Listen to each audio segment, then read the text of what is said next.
Hey guys. Okay, so it's been quite a while since I uploaded a video, huh?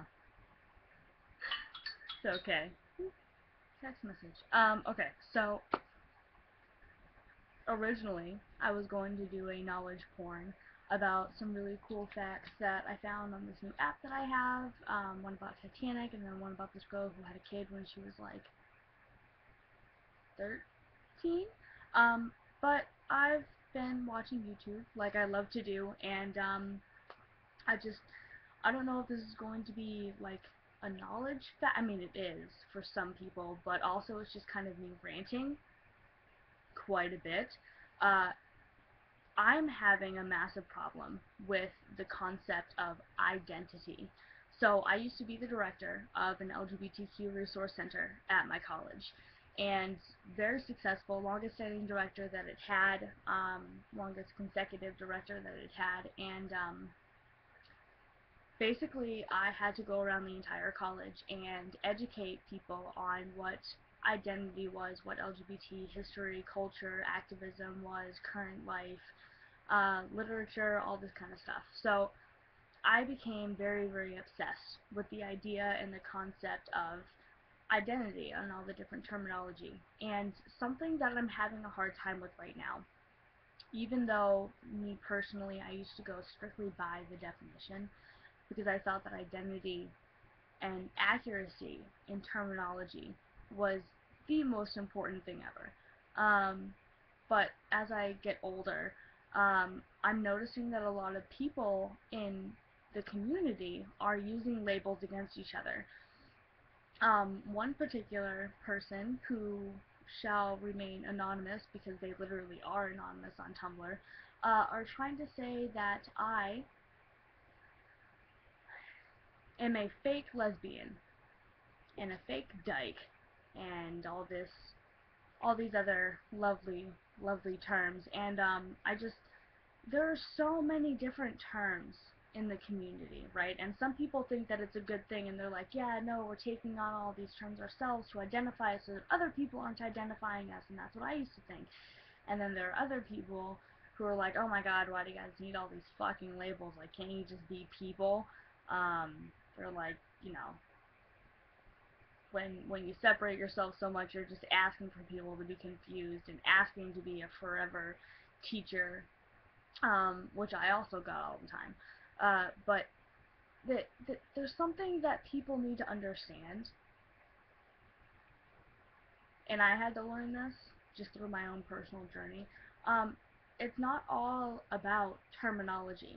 It's not all about the words and the definitions, and if they match together, then that's what it is, and if there's any kind of distinction between them, then it's not that word. Like, you can not identify as a bisexual if you are attracted or in a relationship with somebody that is in the middle of the gender spectrum, or you cannot identify as gay or lesbian or homosexual or whatever if you do not find physical attraction with someone, then you are asexual, and just all of these other completely ignorant statements. Another thing that I just want to say is that it's called an identity, not a you-dentity. So stop taking your truth in this terminology and your reality in these words and trying to force them onto other people so that you can have a better understanding of their life. Me, I identify as a lesbian. I identify as being a massively big homo. I have a person who is on a very different journey than me in their identity, and somebody that is somewhere else on the gender spectrum than I am. Does that mean that I am not a lesbian because of that? No. It means that I cannot see myself finding pure, organic, authentic, natural, physical, sexual attraction to somebody of the male sex. Now, Can I find an emotional connection with that? Absolutely. Could I be in an emotional relationship with that person? Yes. I'm pan-romantic. And for me, that means that I can find a romantic relationship with anybody if their personalities and mine mix on a more intimate level than friendship. That doesn't mean that I want to bone them. And even if it did, that's something that I'm doing personally in my private life. And unless you're in the bedroom, you don't need to fucking know about it. Those are only parts of my identity. And it doesn't just go with the LGBT community or the queer community. You know, the same thing goes for um, people with different disabilities or abilities, people with different races, people with different ethnicities, people with different political stances, people in different financial stances, people with different just everything. Anything that you can identify yourself with, there are always going to be gray areas in that.